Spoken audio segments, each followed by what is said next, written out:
Hello, everyone. This is Dr. Kelly Diane, CEO of Alignwithdkelliediane.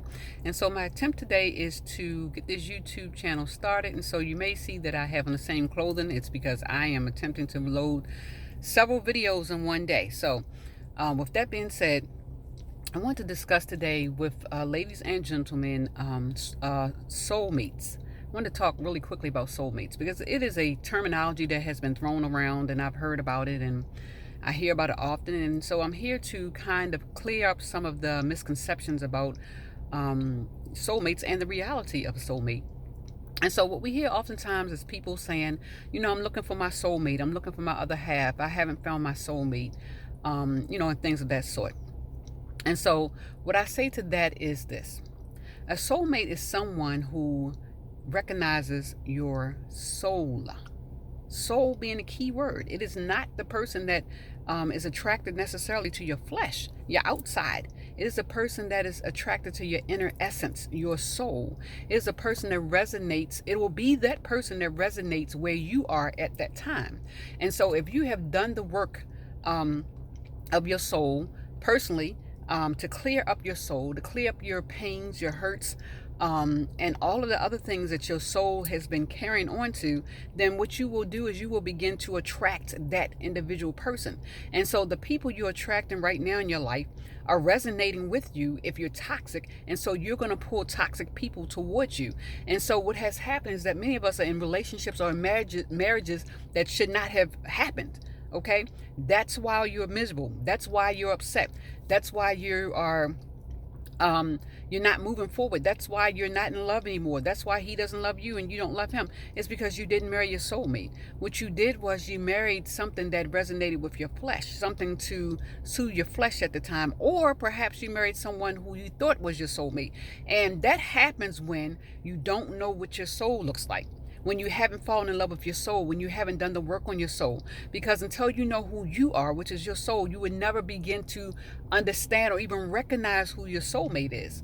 Because you don't know what you like. You don't know what you want. And so what happens is we end up getting married to these individuals and we're saying, he doesn't understand me. He doesn't get me. He doesn't know what I like. He doesn't know this, that, and other. And I've told him, well, it wasn't your soulmate. That's why. It was not, he was not, she was, or he was not your soulmate. It was merely someone who you fell in love with. But you didn't fall in love with their soul, and they didn't fall in love with your soul because you didn't know what your soul looked like, and neither did that person. And so you end up in toxic relationships. And they become codependent, toxic relationships. And so you continue upon in the same cycle of toxicity until you decide that you're going to get off of that roller coaster and do the work on yourself and heal the wounds within yourself. And then, and not only until then, will you attract your soulmate, because that person is going to resonate at the same level in which you're resonating, in which they have done the work on themselves.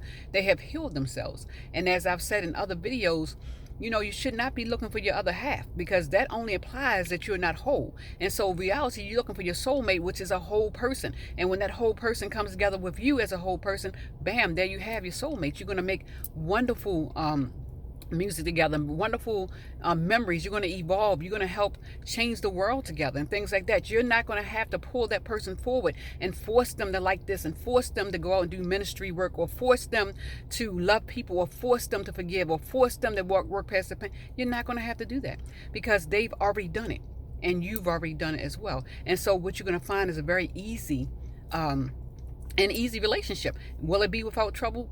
Of course not. We're human, and humans do what humans do.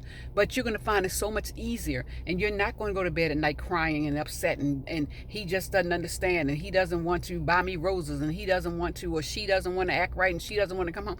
You're not going to necessarily have those problems because your soul is going to have been healed, and you're going to be working in very high vibration, and so is your mate. And so those are not going to be things that you're going to have to talk about or discuss, not ad nauseum, because you already understand that that is supposed to be.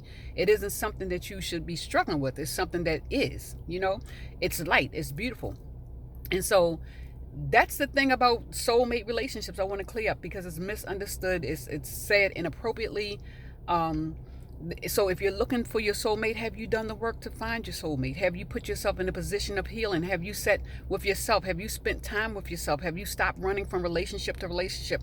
Have you stopped and decided, hey, let me figure out who I am so I can present to my soulmate who I am, and he will understand who I am without him having to figure out everything about you. You know, he doesn't know me. He doesn't understand.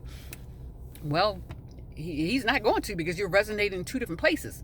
And so, or she, you know, interject, put wherever. It's for males and females. It's not solely towards a female. It's for males and females. And so that's the reason why you haven't stumbled upon that person. Or perhaps one other thing, you may have ran into your soulmate, but guess what? It didn't resonate. You didn't recognize your soulmate because your soul was not ready. Your soul wasn't in a place where you could recognize that that person was for you. You may have been vibrating low and they might have been vibrating high, or vice versa. And so you have to get in a position where you're doing the work, you're happy to do the work, you're fine alone, because when you're alone, you can find out who you are. When you're in a relationship, that's when you're pretty much focused on that person. So a lot of distraction is taken from off of you onto that person. That's why Paul talked about being single and being alone. It's because when you're alone, you can focus on yourself. And so it's healthy to be alone. I'm not saying that you should be alone the rest of your life. You don't have to be. It's up to you. But in order to find yourself, you have to be alone. You have to listen to yourself. You have to love on yourself. And then you have to bring to the table to that individual. If it's a man, you have to bring to that person those things because you already know.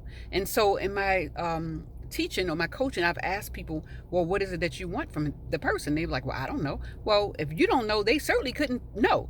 And then they're going to be guessing for you, and it's not going to resonate because you don't know. So they can go from A to Z with things that make you happy, and it's not going to work because you don't know what it takes to make you happy.